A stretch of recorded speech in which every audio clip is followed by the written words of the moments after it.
kuasa mujizat nyata, karena Roh Allah sedang bekerja. Roh Kudus hadir di sini, mengalir di bait suci. Perkara ajaib pun terjadi, kuasa mujizat nyata, karena Roh Allah sedang bekerja. Tiada yang mustahil dan tiada yang sukar bila Roh Allah turut bekerja. Tiada yang mustahil bagi orang percaya bila Roh Allah sedang bekerja di antara kita.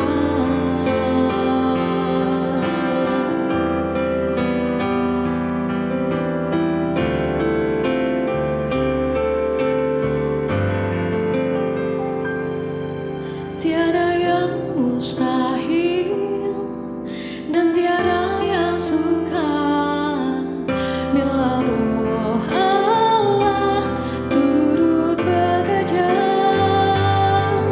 Tiada yang mustahil bagi orang percaya bila Roh Allah sedang bekerja di antara kita.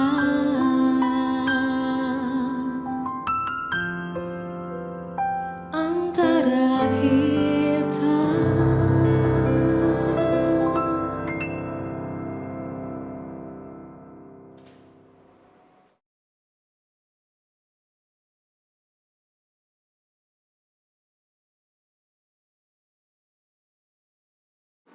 Selamat malam keluarga Allah. Bersemi, berani bersaksi, setia menginspirasi. Hadir kembali menyapa keluarga Allah dimanapun berada. Saya Wisnu, mewakili semua pihak yang terlibat dalam program ini. Berterima kasih kepada jemaat yang telah setia menyaksikan dan mendengar bersemi di masa MPMP ini. Episode hari ini merupakan episode terakhir di tahun ini dengan tema Roh Kudus memulihkan gerejanya. Mari kita temui pemberi kesaksian kali ini.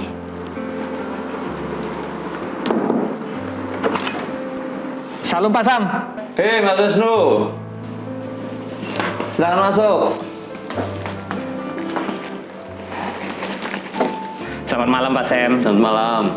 Maaf nih mengganggu waktunya Pak Sam. Oh, gak apa-apa. Terima kasih sebelumnya sudah mau menjadi pemberi kesaksian di dalam acara ini. Mungkin sebelumnya bisa menyapa jemaat Allah di rumah Pak Sam. Keluarga Allah dimanapun berada, Tuhan senantiasa memberkati kita semua dan kita selalu sehat di dalam Tuhan dan bersukacita dalam melayani. Oke Pak Sam, langsung aja Oke. Ke pertanyaan pertama nih Pak Sam. Ya. Boleh dong cerita Pak Sam bagaimana Pak Samuel terpanggil untuk menjadi pendeta? Mungkin bisa di-sharingkan? Ya sebenarnya saya ini juga bingung. Saya itu kadang nggak percaya gitu kok saya sekarang bisa berada di sini menjadi pendeta di sebuah jemaat di kota yang sebelumnya saya belum pernah sama sekali datang gitu. Nah, jadi rasanya menjadi pendeta ini seperti perjalanan hidup yang mengalir begitu saja, yang dituntun oleh Tuhan, dan rasanya tahu-tahu sudah melayani Tuhan 21 tahun lamanya gitu ya. Tapi memang saya sejak lahir sengaja diberi nama oleh ayah saya. Ayah saya itu seorang guru Injil, semacam asisten pendeta gitu, tetapi bukan pendeta. Memberi nama saya Samuel Silo Samekto. Jadi ada artinya itu Pak? Bapak berharap saya itu jadi seperti Samuel yang dari kota Silo. Samekto gitu. itu kan bahasa Jawa artinya selalu siap gitu. Mungkin maksudnya ya siap melayani atau gimana. Tapi itu orang tua saya nggak pernah meminta saya atau mengarahkan saya nanti kalau kamu sudah besar jadi pendeta. Hanya sejak kecil memang jam 3 pagi, jam 4 pagi itu Bapak Ibu berdoa dan kami semua dibangunkan. Dan dalam doanya itu Bapak itu selalu berdoa. Yang khusus untuk saya itu selalu kiranya Tuhan berkenan memakai anak hamba Samuel Silo nantinya menjadi hamba Tuhan. Ya tadinya tidak saya pikirin, tapi lama-lama seiring saya bertumbuh menjadi seorang remaja, pemuda gitu, lama-lama tertarik. Kayaknya memang apa Tuhan menghendaki saya jadi pendeta ya. Nah, lalu saya belajar untuk mengikuti kegiatan-kegiatan gereja, mengikuti kegiatan persatuan di sekolah dan sebagainya. Nah, lalu singkat cerita ya lulus SMA saya memutuskan untuk kuliah teologi. Tahun 1989 saya masuk, 1994 saya selesai. 5 tahun kemudian ya. Dan setelah itu menjadi pendeta ya Pak? Enggak juga. Saya melayani di sebuah gereja di Salatiga 3 tahun, tetapi memang prosesnya lalu berhenti karena memang saya ingin melayani di GKJ sebenarnya dulu, tapi yang di Salatiga itu bukan GKJ. Nah, kemudian saya pulang ke kampung, 1 tahun tinggal di kampung. Sebenarnya saya sudah berserah saja, artinya kalau Tuhan memang tidak pakai saya sudah, karena 1 tahun saya tidak ada kontak atau panggilan dari gereja manapun ya. Sampai bapak saya bertanya, kamu kalau nggak menghubungi temanmu gimana mau jadi gitu. Tapi saya bilang, kalau Tuhan mau pakai, mau saya sembunyi di lubang semut juga Tuhan akan temukan saya Pak gitu. Iya, Pak. Ya terserah kamu lah gitu bapak saya. Tapi suatu saat tuh saya ditemui kakak saya yang ada di Semarang, katanya saya dicari Pak Aris Widaryanto itu pendeta GKJ Pengadilan Jati, nawarin saya untuk jadi pendeta di GKJ Pondok D. Gitu. Terus saya telepon dari kecamatan di kampung saya itu, dia cerita bahwa sedang mencari pendeta untuk gereja tapi belum punya gereja gitu, waktu kan masih di desa gitu. Dan ditakut-takuti dikit sih, tapi jemaahnya rada galak-galak gitu. Mau enggak gitu. Ya saya bilang ya maulah. Memang saya sebenarnya kan pengen jadi pendeta saya dulu. Hanya jalannya belum ketemu. Ya terus diproses di Pondok Gede sampai sekarang ini. Oh, oke. Berarti Pak Pendeta itu sebenarnya sudah dipanggil dari Tuhan mungkin sejak lahir ya Pak ya? Kelihatannya begitu ya Pak. Oke Pak, berbicara sebagai pendeta nih ya Pak ya. Saat ini kan kalau boleh dibilang disebut eranya disrupsi. Jadi perubahan itu terjadi dengan cepat sekali ya, dan ketidakpastian itu semakin mencolok lah istilahnya ya Pak ya. Nah, sebagai pendeta nih ya Pak ya, apa suka dukanya sih melayani di era disrupsi ini? Ya, kalau sukanya ya suasana pelayanan di tengah-tengah era disrupsi ini adalah pelayanan jadi lebih excited ya, karena apa ya, ada tantangan yang terus berubah gitu. Jadi ini selesai muncul lagi tantangan baru sehingga harus mikir lagi gimana menghadapi masalah ini gitu. Itu ya salah satu yang membuat saya senang dan menikmati ini. Lalu jadi ada tantangan ada penemuan-penemuan baru di tengah-tengah tantangan itu ya. Karena yang tadinya tidak ada sekarang jadi ada gitu, dan itu menyenangkan sekali kan menemukan hal-hal baru dalam pelayanan. Contohnya seperti apa Pak? Nah, melalui multimedia pelayanan tidak lagi terbatas pada tembok gereja kan, bisa dilihat oleh siapapun dimanapun berada kapan saja gitu, dan itu luar biasa. Kalau dukanya Pak?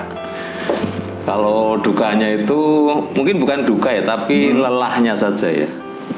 Artinya dengan adanya perubahan yang begitu cepat ini, ada banyak pekerjaan atau pelayanan yang bertumpuk-tumpuk gitu.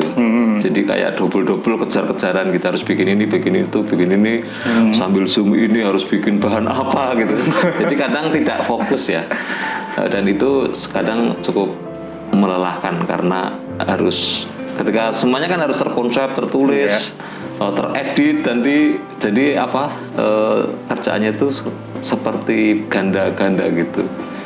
Itu dan yang lain mungkin yang membuat saya berduka malah bukan apa yang saya alami sendiri, tapi kadang ada kekhawatiran apakah jemaat itu mampu ya menghadapi perubahan yang begitu cepat ini dalam hidup mereka.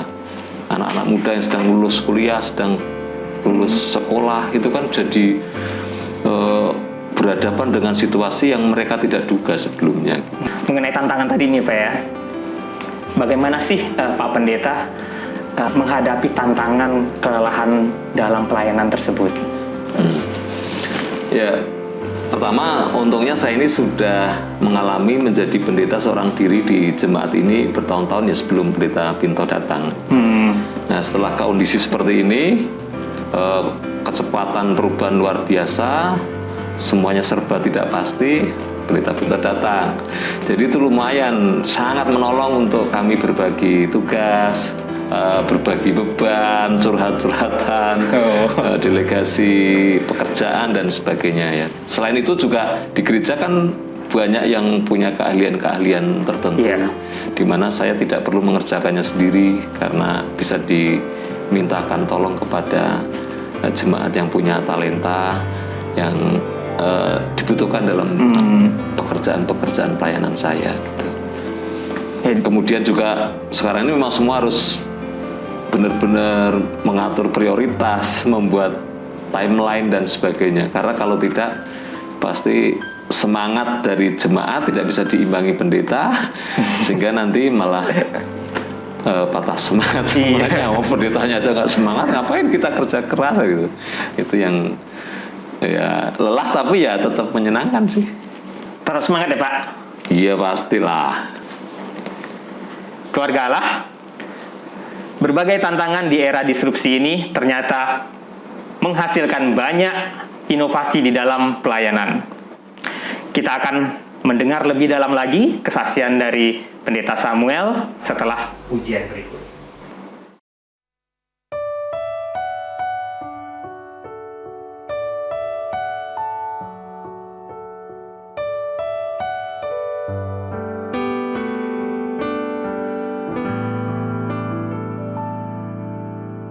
Bukan dengan barang fana Kau membayar dosaku, dengan darah yang mahal, tiada noda dan celah. Bukan dengan emas perak Kau menebus diriku, oleh segenap kasih dan pengorbananmu, ku telah mati dan tinggalkan cara hidupku yang lama. Semuanya sia-sia dan tak berarti lagi. Hidup ini ku letakkan pada mezbah-Mu ya Tuhan. Jadilah padaku seperti yang Kau ingini.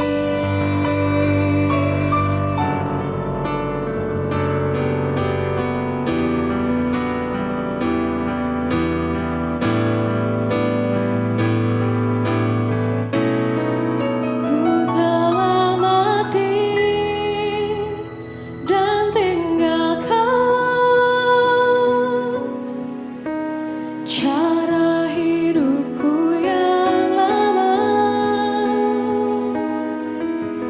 semuanya sia-sia dan tak berarti lagi hidup ini. Ku letakkan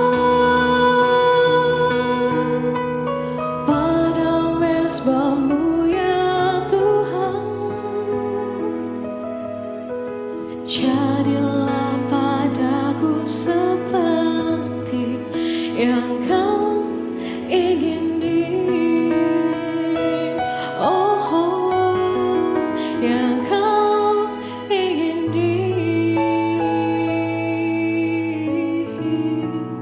yang kau ingin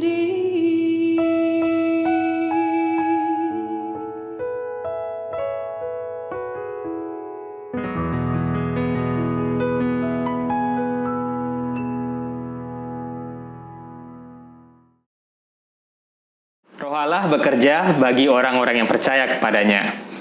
Kemarin kita baru merayakan Hari Raya Pentakosta, Hari Turunnya Roh Kudus. Tema kesaksian hari ini adalah Roh Kudus memulihkan gerejanya. Mari kita bahas lebih lanjut bersama Pak Samuel. Pak, mengenai tema kali ini apa ya? Roh Kudus memulihkan gerejanya. Apa sih yang terjadi dengan gereja sehingga harus dipulihkan? Ya, tentu saja kan perubahan yang cepat dan menimbulkan banyak ketidakpastian itu kan membuat gereja juga turut berubah. Dan karena perubahannya cepat, pasti ada hal-hal yang bergeser dari yang seharusnya. Misalnya soal tugas dan panggilannya. Bisa saja karena pandemi kemarin itu, lalu gereja sibuk memikirkan dirinya sendiri, sedangkan masyarakat yang kesulitan ya pikir dirimu sendiri lah gitu ya. Karena masing-masing berusaha untuk menyelamatkan diri masing-masing.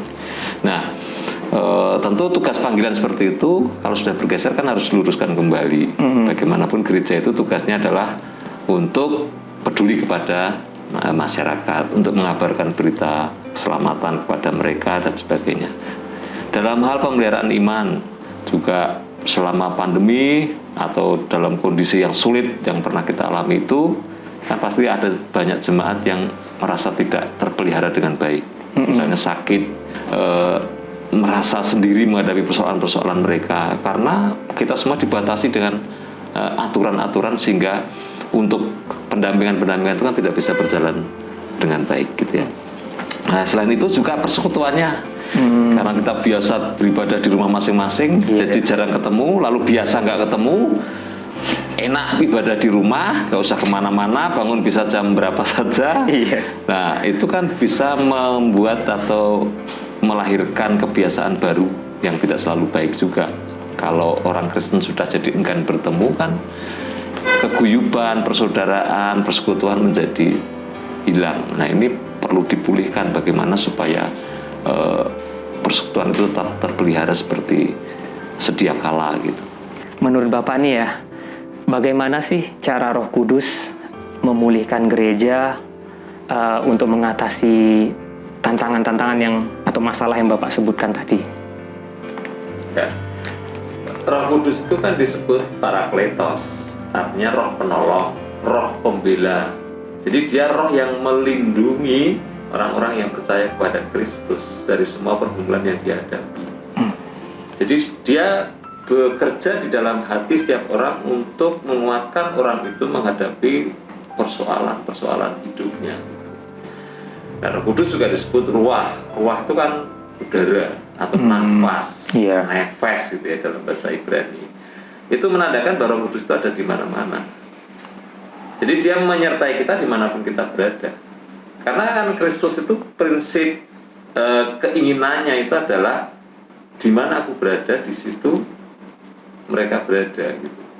Jadi sebenarnya dalam hidup ini di mana kita berada, di situ Kristus berada. Kalau kita berada dalam masalah, Kristus ada berada dalam masalah kita juga. Kita berada dalam pergumulan, Kristus juga berada dalam pergumulan yang sama. Dan itu dinyatakan dalam penyertaan Roh Kudus itu. Jadi ya, dia seperti udara di mana-mana ada. kita tidak bisa menghindar darinya sebenarnya. Karena dimanapun sebenarnya Roh Kudus tidak pernah meninggalkan kita. Hanya perasaan kita saja seringkali ya, kita merasa tidak disertai oleh Tuhan, tidak disertai oleh Roh Kudus lagi. Roh Kudus ada di mana-mana dan menyertai semua orang ya Pak ya tadi. Nah, bagaimana sih cara kita mengenali suara Roh Kudus itu Pak? Ya, pertama-tama jangan bayangkan suara Roh Kudus itu seperti suara klakson, suara alarm, atau suara-suara yang lain yang bisa didengar oleh telinga. Tetapi suara Roh Kudus itu bisa didengarkan oleh hati kita. Jadi sebenarnya ketika kita melakukan kesalahan, Roh Kudus itu akan berteriak-teriak mengingatkan. Tapi ketika kita melakukan kebenaran, dia diam dan tersenyum saja. Artinya ketika kita melakukan kesalahan, kita tidak akan damai sejahtera karena akan terganggu oleh teriakan Roh Kudus dalam hati kita. Tapi ketika kita melakukan kebenaran, ya kita damai sejahtera. Jadi kuncinya damai sejahtera ya Pak ya? Nah, supaya kita bisa membedakan ini Roh Kudus apa kemauan saya sendiri, keinginan daging saya sendiri, ya seperti yang ada di Galatia 5 ayat 22 kalau tidak salah itu. Nah, di sini kan disebutkan, tetapi buah Roh ialah kasih, sukacita, damai sejahtera, kesabaran, kemurahan, kebaikan, kesetiaan, kelemah lembutan, penguasaan diri. Jadi semua tindakan yang bertentangan dengan ini ya berarti bukan dari Roh Kudus saja. Cara ngujinya tinggal lihat. Karena roh kan bisa dilihat dari buahnya. Ya dari buahnya ya Pak ya. Bagaimana sih gereja dan pendeta dan pekerja-pekerja pelayan-pelayan di gereja membantu jemaat untuk beradaptasi kembali supaya bisa beribadah dan bersekutu kembali di gereja, Pak? Pertama-tama para pelayan gereja harus memikirkan dengan sungguh-sungguh bagaimana supaya kehidupan bergereja kita setelah nanti boleh katakanlah 100% beribadah gitu ya. Iya.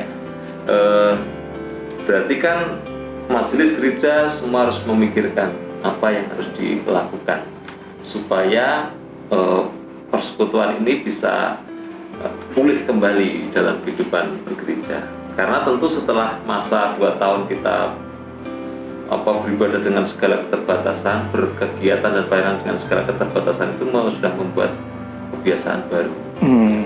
Yang mungkin saja salah satu kebiasaan baru itu adalah orang terbiasa di rumah sendiri, tidak usah ke gereja, mengikuti kegiatan dengan Zoom dan sebagainya. Nah, itu yang pertama, majelis harus mikir caranya gimana. Nah, yang kedua adalah memikirkan antara streaming atau online dan onsite. Kelihatannya sih yang paling ideal memang hibrid ya. Semua pelayanan itu dilakukan dengan hibrid, ada yang online dan ada yang onsite. Tetapi perlu diberikan pemahaman kepada jemaat tentang ibadah online atau penggunaan alat-alat online ini itu apa? Apakah itu pilihan bebas sehingga orang boleh semaunya, saya tidak akan pernah ke gereja lagi, seumur hidup saya akan online saja, atau bagaimana? Kalau menurut saya secara pribadi sih sebaiknya diatur bahwa online itu seperti pintu darurat pada pesawat ya. Jadi hanya dibuka, hanya digunakan kalau kita berada dalam situasi darurat.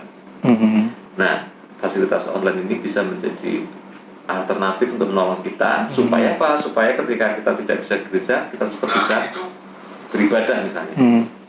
Itu yang perlu kita pikirkan.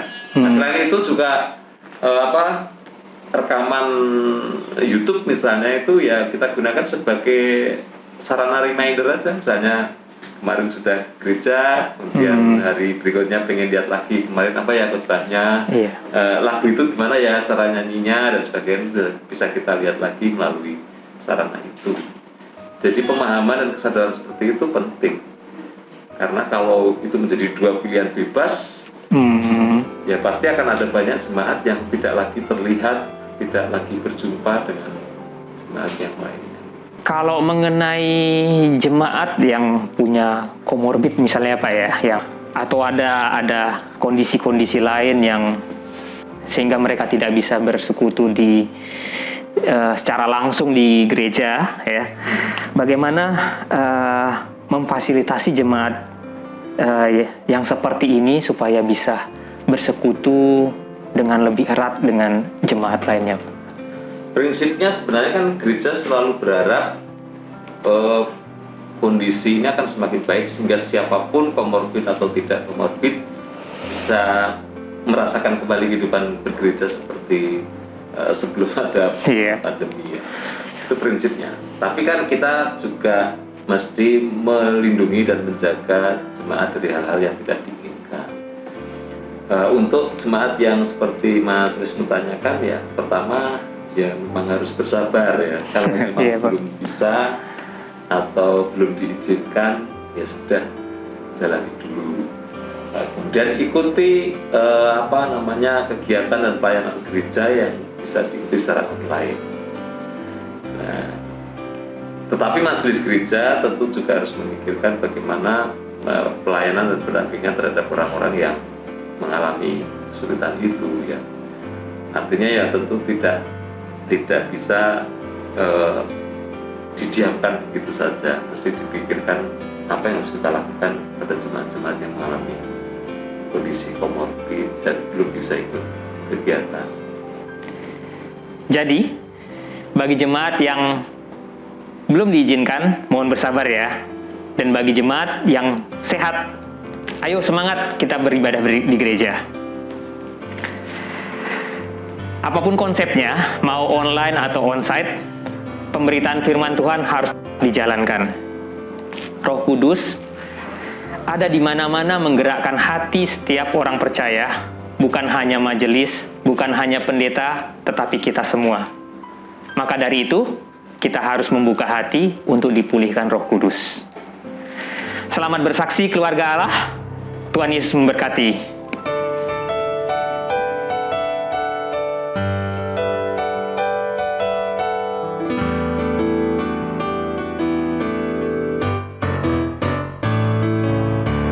Dengarkanlah suara nafiri memanggil semua umatnya dari seluruh